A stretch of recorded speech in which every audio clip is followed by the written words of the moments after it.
The first debate between Hillary Clinton and Donald Trump will take place tomorrow night at Hofstra University, and it's safe to say that a lot of us will be watching.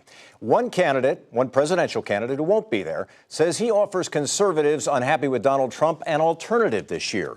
Independent candidate Evan McMullin is on the ballot or registered as a write-in 27 states. He'll be a write-in here in Wisconsin.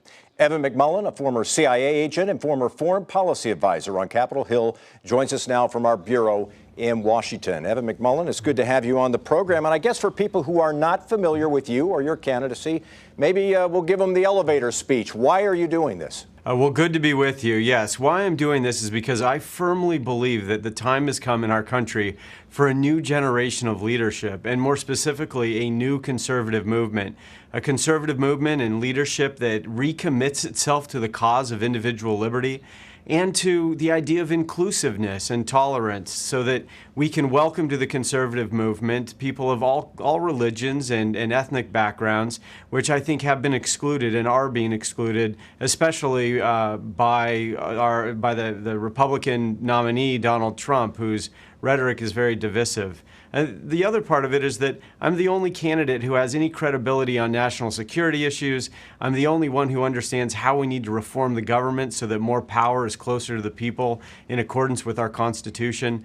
And then also, I'm the only candidate, I believe, who has good ideas about how to get this economy up and running again. Mr. McMullin, is this campaign about this year and having an impact on the election this year, or is it about building something for the future in terms of maybe a third party, a conservative party? It's about both. I mean, we have a goal in this election to offer people a choice, a candidate in me who hopefully people can get behind and vote for, as opposed to just simply choosing the lesser of two evils between Donald Trump and Hillary Clinton, which I think devalues the value of our vote and results in a lower level of leadership for our country that I believe has taken our country off track.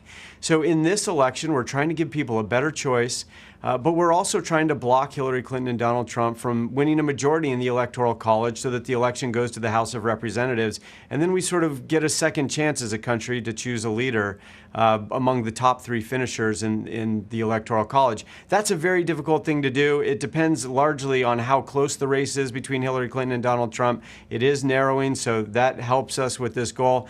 But also it's about, as I said early on, it's about building, and offering the country a new generation of leadership. What form that takes is, it's too early to say whether it's a new movement that has an impact on leadership in the country broadly among the parties that exist, or whether it's a new party altogether it remains to be seen. But I firmly believe, and I just think with these two candidates who are historically unpopular with Americans, and with most Americans, the vast majority of Americans saying that the country's on the wrong track, it is clear to me, and I think most people in this country, that we need new leadership that will put the interests of the American people first and who will shun corruption and will unite us. I think we've got a very divisive set of candidates this year. We need new leadership that will unite us in this country. The pushback that you hear from Republicans is that every vote you're taking away from Donald Trump is helping Hillary Clinton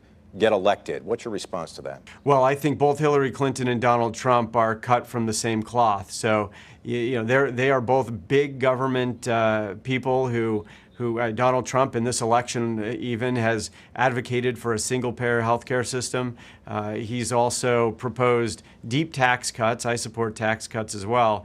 But he wants to fund them through raising more debt or taking on more debt at the federal level, as opposed to reforming government and reforming government spending. This is a disastrous idea. We need our government to be more limited, but we also need to pay down the national debt, not grow it. It's already $19.5 trillion. We add $2.4 billion to that every day. So they're cut from the same cloth. So either way, you're voting for, you can decide what the lesser of two evils is, but they're both, in my view, evil and bad for this country, and we need something better. And if we don't start voting for leaders who we actually want to see in office, we will never get them. I've only got about 15 seconds left. You won't be on the stage of the debate on Monday night. Where will you be? I'll be in New York responding, but also we have challenged Gary Johnson and Jill Stein to another debate, and we've got some interest, and there are people promoting that, and we'll see if Johnson and Stein accept. Evan McMullin is running as an independent candidate for president. Evan McMullin, we appreciate your time today. Thanks very much for being with us. Thank you.